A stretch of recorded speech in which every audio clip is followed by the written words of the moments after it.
des sénateurs, mais aussi, curieusement, d'amendements dans la ministre. C'est-à-dire qu'on a reçu, c'est un truc de fou, on a reçu un texte, finalement, qui arrivait, et dans lequel la ministre disait, voilà, mais moi j'ai 30 amendements, là, nouveaux, qui remettaient en question quand même des choses un peu fondamentales. Vous voyez un peu comment ça fonctionne et comment c'est complètement ubuesque. Voilà. Il faut ajouter également que, compte tenu de la situation, le gouvernement a souhaité ce qu'on appelle la procédure d'urgence. Quand il y a des textes qui arrivent à l'Assemblée ou au Sénat, habituellement, quand c'est une procédure normale, comme n'est pas une procédure d'urgence, elle peut se justifier, par exemple, en termes de santé publique. Mettons, il y a la grippe aviaire, je sais pas la grippe, là il faut absolument de nouveaux textes parce qu'il y a besoin de mesures exceptionnelles, on met une procédure d'urgence pour répondre à l'urgence.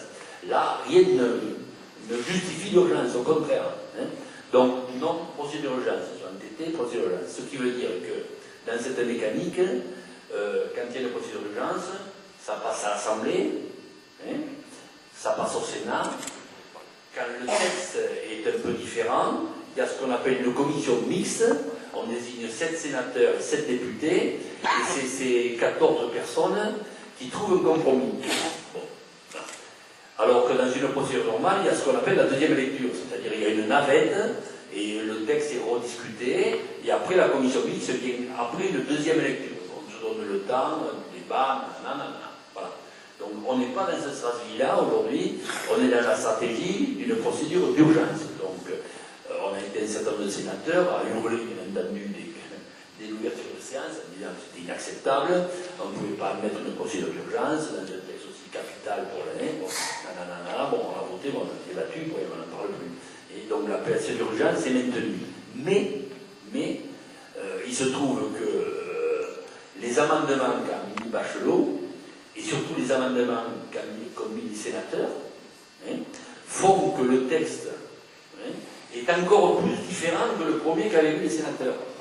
Non seulement on est passé de 30 à 130, mais là on passe de je ne sais plus combien d'articles à des articles qui ont des changements un peu fondamentaux. Alors quand je dis fondamentaux, je vous redis ce que j'ai dit au début. Ça ne change pas le conseil exécutif, ça ne change pas le directoire, mais quand même, je vais vous dire, j'ai quelques notes là, il ne faut pas oublier, qu'est-ce qu'il y a eu, qui s'est passé. Bon.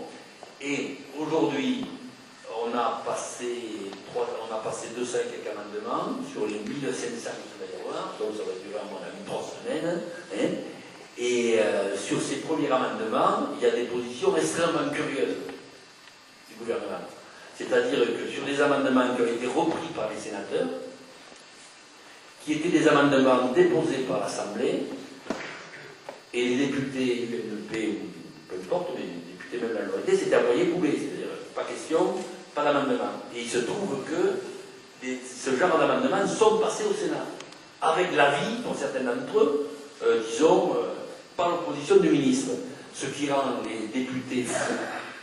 En disant qu'est-ce que c'est ce truc, on se moque de nous, maintenant qu'est-ce que c'est alors. Et donc vous avez vu que dernièrement, il y a 2 ou 3 jours, ils ont demandé de lever l'urgence. Et Accoyer et puis quelques personnes influentes ont dit c'est pas tenable, c'est discréditer totalement notre majorité à l'Assemblée, il faut lever l'urgence, ils maintiennent qu'on ne lèvera pas l'urgence. On verra ce qui va se finir.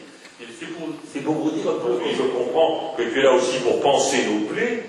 Mais ta pensée PEN, SES est suffisamment importante pour que tu nous dises que de toutes les manières la loi est déjà ficelée, que le Sénat ne sert strictement à rien dans ce pays, pas plus d'ailleurs que l'Assemblée nationale, tant il est démontré que par l'article 40, tu le citais, un Parlement qui n'a pas d'initiative de la finance et tout amendement parlementaire dès lors qu'il augmente les ressources, les dépenses publiques ou accroît ou diminue les ressources, n'a aucune voix au chapitre, tout ça ne sert à rien.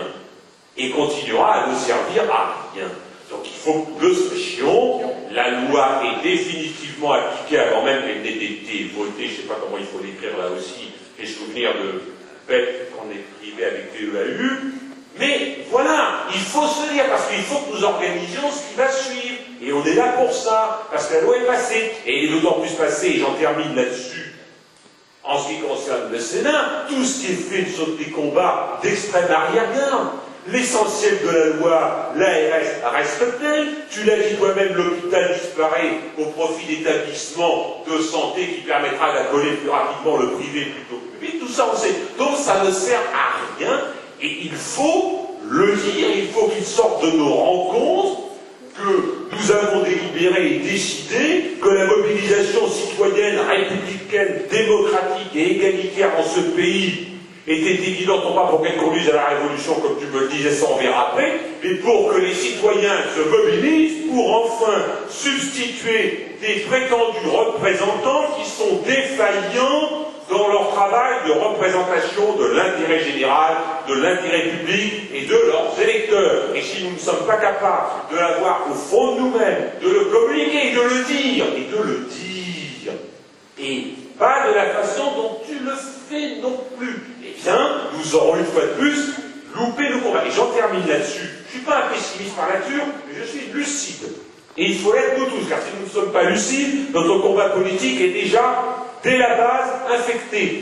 Si nous n'avons pas la lucidité de penser qu'il n'est pas du tout certain, et même pas du tout évident, et même vraisemblablement, qu'il n'adviendra pas ce qui s'est passé au niveau du CPE, parce que ce pays, pour le moment, n'est pas en capacité de mobilisation d'intérêt général, républicain et citoyenne, et quand tu vois qu'un 1er mai permet à des gens de privilégier le week-end, au défilé ou à la manifestation, il y a de quoi s'inquiéter. Alors encore une fois, c'est pas un discours misérabiliste, c'est pas un discours révolutionnaire que je tiens, parce que c'est pas le lieu ici de faire la révolution, mais par contre, il est de notre rôle, au-delà des textes que nous faisons, au-delà des motions que nous portons, au-delà des principes que nous défendons et qui sont tout à fait exemplaires, de conduire ou de tenter de conduire nos concitoyens, cette fois-ci, à des mouvements, alors je vais le prendre en terminant, peu ou prou révolutionnaires, et qui dépasseront effectivement la simple révolte, la mauvaise humeur, ou tout simplement le lever de bras. J'en ai vu beaucoup, on peut dire qu'après tout que je parle, mais nous sommes un certain nombre à considérer qu'il faut passer à autre chose cette fois-ci, et en ce qui me concerne, et très modestement, c'est ce que j'essaye de communiquer quand je me permets de prendre la parole et d'empoisonner tout le monde. Par rapport à ce que tu dis, bon, j'entends tout à fait ce que tu dis.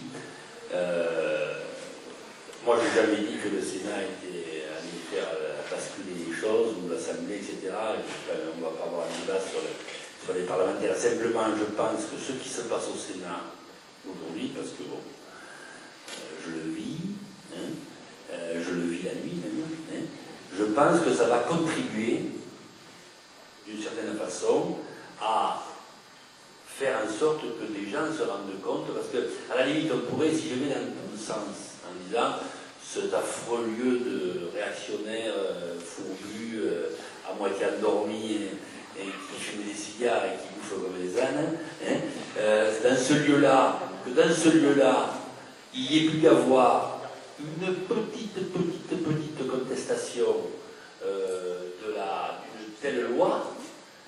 À mon avis, ça peut, je pense, contribuer à ce que les plus révolutionnaires et les plus enflammés puissent convaincre encore plus de qui le sont moins. Voilà. Donc, c'est à ce titre-là que je vois les choses. Après, bon, moi, je suis bien convaincu qu'on est persuadé qu'on est sur une loi terrible, avec des effets terribles, et que la seule façon d'arrêter les méfaits de ce texte, ça sera, à mon avis, une réponse qui ne pourra pas être qu'une petite manifestation par-ci par-là, ça c'est clair, et surtout pas, qui ne pourra pas consister à se dire, moi dans mon petit coin je vais m'en sortir. Je suis d'autant mieux placé pour le dire que ça ne sera pas moi dans un premier temps qui serait le premier d'emmerder, parce que compte tenu de ce qu'on a fait, ils me foutent la paix pour le moment. Je suis persuadé que le moment venu, je serai peut-être le dernier à mourir, mais je mourrai avec mes petits hôpitaux, c'est clair. À un moment, j'y passerai. Donc, notre travail, tu as raison de le dire, il sera quelle réponse, disons, on met. C'est pas facile, le contexte est difficile, les gens sont assommés par tout ce qui se passe, mais je crois que sur la santé, à mon avis, il y a des choses à faire si on arrive à la lever. Absolument. André. Oui,